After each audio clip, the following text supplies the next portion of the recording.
Hi guys, and welcome back to another episode of Alignment Academy. It's your host, Kristen, and if you're new here, welcome. I'm so excited that you're here.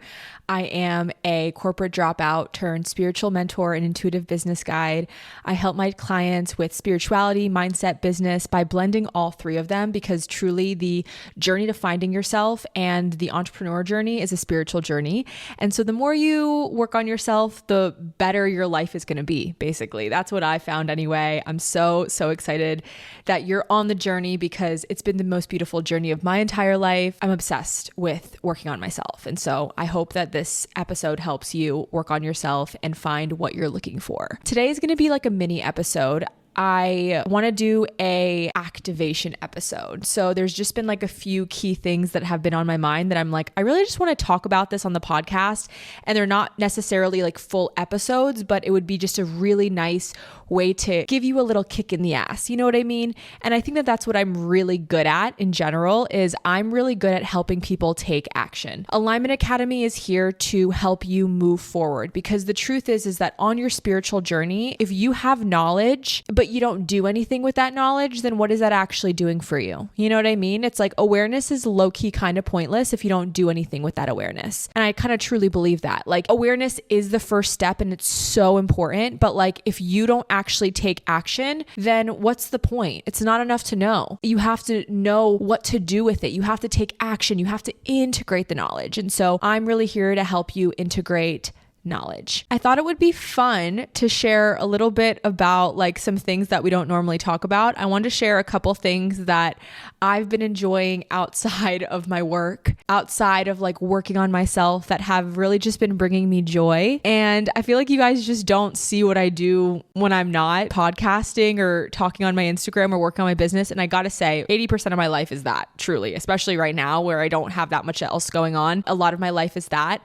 but I've been loving Love is Blind. I don't know if you guys watched this episode or this season rather, but I think it's a really good place to study inner child wounds. I can tell exactly who has what wounds. If someone's trying to seek validation, I tell my friends all the time, I'm like, they should put a therapist on this and have them go to therapy while they're going into the experiment. But like, honestly, I don't know if 3 weeks of therapy would even do anything, but hear me out. It would be a really good show or spinoff, or I don't know, a way to help them better themselves versus be toxic. But I guess the whole point of the show is like toxic entertainment. So whatever. That's just my 2 cents. I've been really loving watching TV. And what else do I love doing outside of that? I mean, this is spiritual, but I've been doing a lot of walking meditations on the beach. I love Dr. Joe's walking meditations. I learned how to do them and like I do the ones from the advanced retreat. So I can't recommend any ones that you guys could do, but I've been really loving going to the beach and watching the sunset, doing walking meditations. I'm like, okay, what else do I do besides those 2 things? Not that much. Going to farmers markets. I'm just trying to like give you guys more of my life outside of this because I feel like sometimes I'm not that good at sharing it. And today I was on my Scared to Seen call. If you're not familiar with my group program, Scared to Seen is my group program where I help entrepreneurs overcome the fear of being seen. And one of the things that we were talking about in Scared to Seen is that when you're doing so much inner child and shadow work, like sometimes you don't know the current version of yourself. When you're doing shadow work, basically you're removing all the masks that you've been wearing. So, a shadow you could have is like you don't want to be seen as weird. You don't want to be seen as a loser. So you're walking around the world and you're mentally trying not to be perceived as loser or weird. But in the process of not trying to be perceived as that, you're not your authentic self. And then when you finally remove those masks and integrate those shadows, which I teach my clients how to do, now like you can just be your true self. But maybe you've never been your true self for the last 20 years of your life. And so it takes a process of like getting to know the new version of you. And weirdly enough, like I mean, my entire life has been death and rebirth. I have my North Node in Scorpio for my astrology girlies. So like my entire path is just familiarizing myself with death and rebirth, unfortunately. But I will say like one of the biggest things that I've experienced is this process of like getting to know new versions of myself. And I'll say that even this year, even though I'm in months out of my rock bottom, it's like I still don't quite know this current version of myself. So I've just been trying to like find new hobbies and put myself in uncomfortable situations and make new friends and try different things to like get to know this new version of myself. So if you're in a similar phase where you're not your old version, but you're not quite your new version yet, what I want to say is like give yourself grace, like let yourself be in the middle here. Let yourself just kind of not know and get to know this new version. And the only way you get to know yourself, I always remind my clients of this, is by think about how you get to know a friend. You talk to them, you get to know what they like, what they don't like, you spend time with them. So how can you spend more time journaling, doing things alone, getting to know this new version of you, getting to know what you like and dislike. And eventually you're going to be like, okay, I get this new version, but I'm definitely still in this phase of like, I'm comfortable single now, but I'm getting to know who I am at this phase of my life. I'll say that. This is going to be a super random episode, but I'm already loving where it's going. Now, I did this TikTok yesterday and it like blew up, honestly. And I didn't think that this was that wild of a thought, but I'm just going to re-say the TikTok and expand on it a little bit. I was sitting at my kitchen table yesterday and I was contemplating my life for the last 5 years. In the last 5 years, if you don't know my story, then go to episode 1 and hear my entire story. But if you don't know my story, then I have gone from leaving my corporate job, being a full-time yoga teacher, starting a freelance marketing business. Then COVID hit. I started my coaching business. I was hosting yoga retreats right when I started that. This was before COVID. I was hosting yoga retreats. And then now let's fast forward to 5 years later, I decided I wanted to like host more retreats with women and bring them all over the world because I love to travel and help them heal, help them grow their business. And I'm sitting here looking at the last 5 years of my life and I'm like, there really are no rules. You can just do whatever the fuck you want. You just decide you're going to do something and you do it. That's it. That's it. And it's so crazy because that version of me 5 years ago, she just had the fucking audacity to say, yeah, I don't really want to work in the corporate world anymore. I don't really want to do this whole 9 to 5 thing. And I just did it. I just quit my job and was like, I'm going to figure it out from here. And then even with coaching, you know, I do think this was a deep soul contract with the world of me, you know, being a coach. But I literally just decided one day, I want to help people heal. I've been healing. I know enough. I'm just going to do it. And I started my Instagram. And then I was like, less than a year ago, I'm like, yeah, I'm ready to host retreats again. I want to take people all over the world. And I just started doing it. And I'm like, there literally are no rules.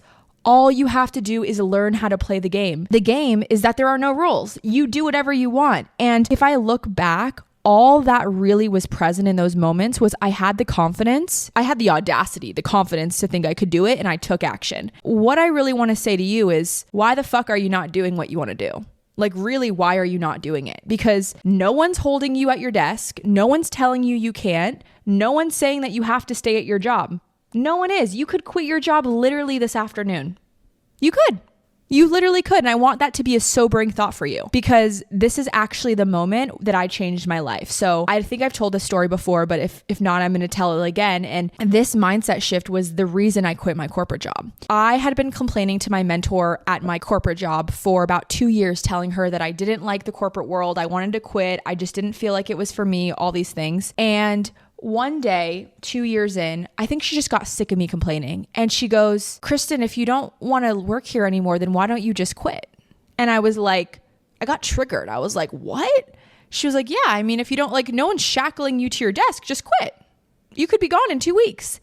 And I was triggered because it was true. And I was triggered because nobody was shackling me to my desk. It was my own mindset that was shackling me there. Me thinking, well, how am I going to pay my bills? Well, how am I going to make money? Well, I can't just quit. What are other people going to think? Those are all mindset blocks. Because guess what? I just got a job at my yoga studio and I paid my bills. Yeah, I'm skimming over all the hard parts. I'm skimming over the part where I moved apartments and when I saved a lot of money and overcoming the mindset blocks and all that stuff. I know I'm glazing over a lot of that stuff, guys, but the truth is that no one's holding you there but you. So if you hate your job, if you want to start a coaching business, if you want to do something else with your life, why the fuck aren't you doing it? Like, there literally are no rules, and there's going to be somebody who is less qualified to do what you want to do that's just going to go do it because they believe in themselves and they want it more. And, you know, for me, I had to get so miserable with my current life that I had to make a change. And I kind of think that that's what's going to happen with you too. Like, if you haven't made a change, but you really want to do something different with your life, you kind of need to ask yourself, maybe I'm just not miserable enough.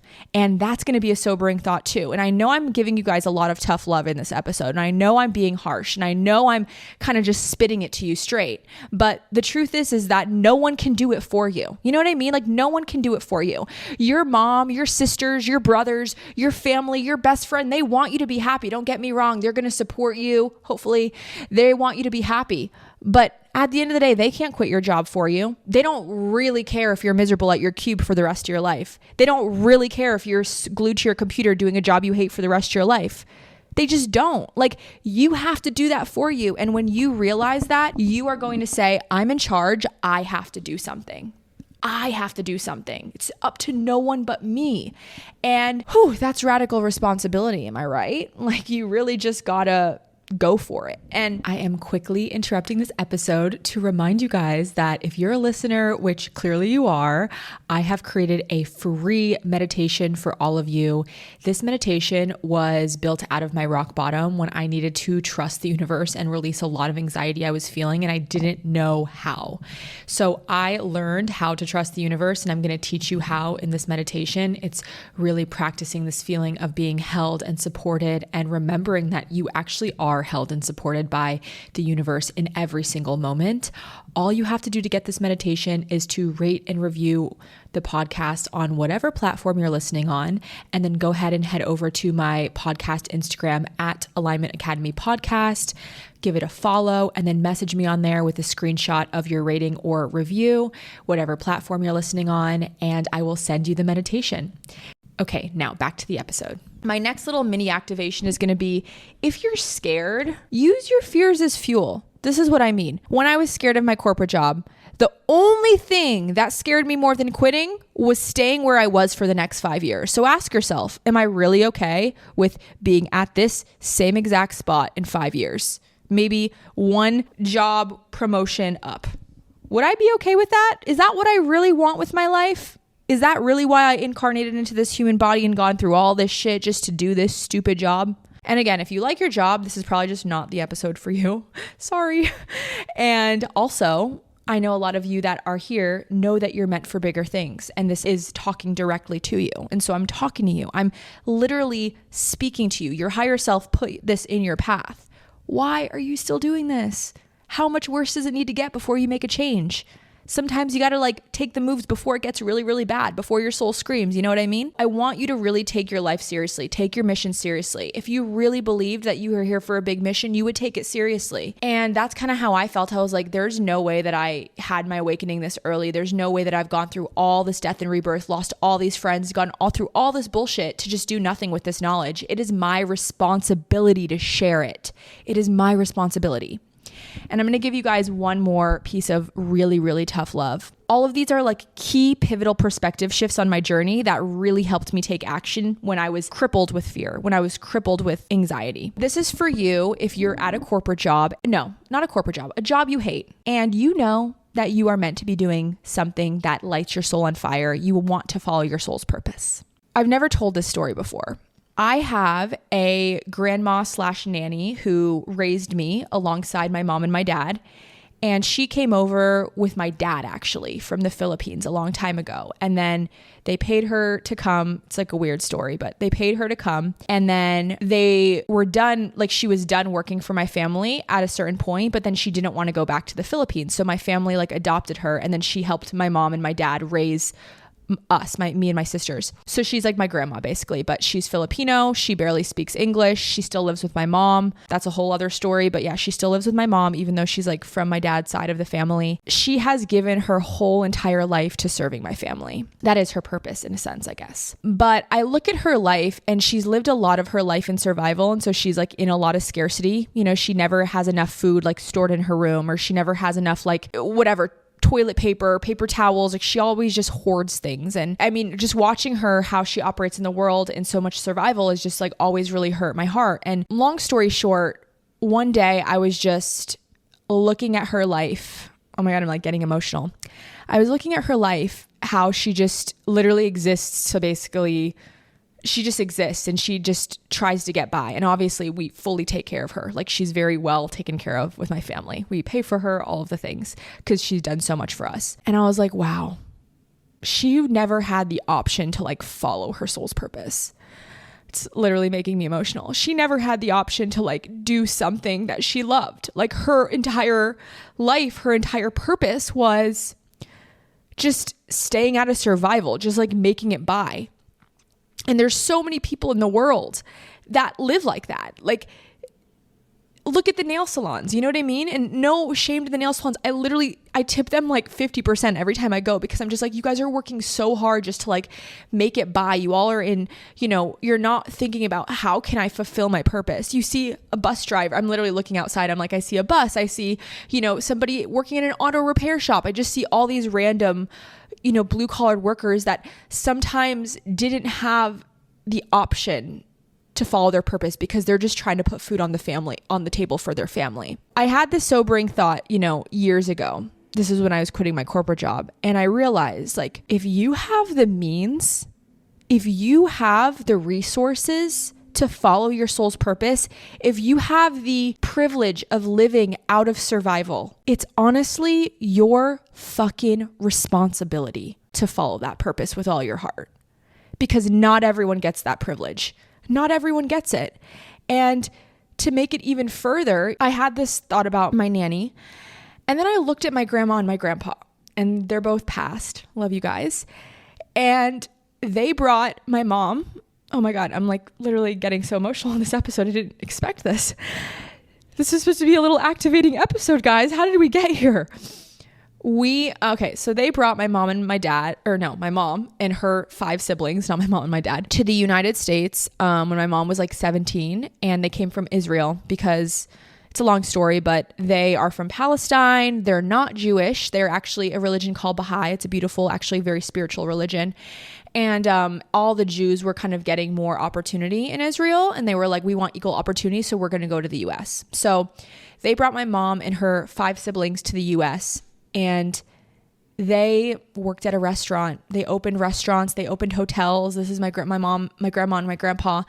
And they put all of their 6 kids through college. And again, they were working at restaurants, hotels, like just making it by, like in survival. Had a really small house, and they all were in a couple rooms, and they were just making it by. And like when I was thinking about quitting my corporate job, I'm like, my grandma didn't do all this just for me to sit here and be miserable at my job and not be grateful for it. Like, I was struggling because I was like, am I supposed to be grateful for this? But like, no, I have the option to do something bigger with my life. I have to do it. What I'm trying to tell you is that if you do have the means, like, be fucking honest with yourself. Put your bullshit radar on. If you have the means, if you have enough money, if you really do have the resources to follow your soul's purpose, why aren't you doing it? It is your responsibility. And when you think about it like that, you are going to follow it. I was like, this is my responsibility. This is my mission. I have to take it seriously. And I still operate that way. My mission comes first over everything because number one, it's mine. It's one thing that no one can take away from me. And number two, I know that if I really do this, I'm going to help so many people, and I'm committed to making the biggest impact, living a very, very noble and honorable life in this lifetime. One that I will look back at. Why am I getting so emotional? I'm about to start my period. One that I will look back at and be really proud of. And I want that for you too. I want you to think about your mission and get teared up and choked up because you love your mission that much, because no one will be able to take it away from you. So just going to cry a little tear right now and just get it out because I love you guys. And I didn't know where this was going. I asked my guides what I should talk about. And they were like, they gave me the one topic of the only rule is there is no rules. And they were like, just talk from your heart. And I guess this is why, because when you speak from your heart, I think that you can't go wrong. You always will say the exact right message. And I know that I maybe won't hear from everyone that this episode impacts, but I trust that Source, God, whatever you believe in, is going to put it in the ears of the right people. I love you guys so much. I'm always open to episode requests. So if this impacted you in any way, or you had any big major downloads or takeaways, I would love to hear from you. DM me online. Also, I have a few spots available for my 5-month confidence in business program, Soulful Strategy. This is for new coaches who are ready to build their coaching business from the ground up. If you're ready to take your mission seriously, I'm going to teach you everything you need to know about niching, offers, selling, storytelling, marketing, content, how to make bomb content. All of those things are going to be covered in the program. My next round starts in April, and I would love for you to be a part of it. So just book a call with the link below if you are ready to take your mission seriously and build your coaching business. That's all for today. Just a quick, short, fun episode. I will see you guys next week. I love you so much. Bye.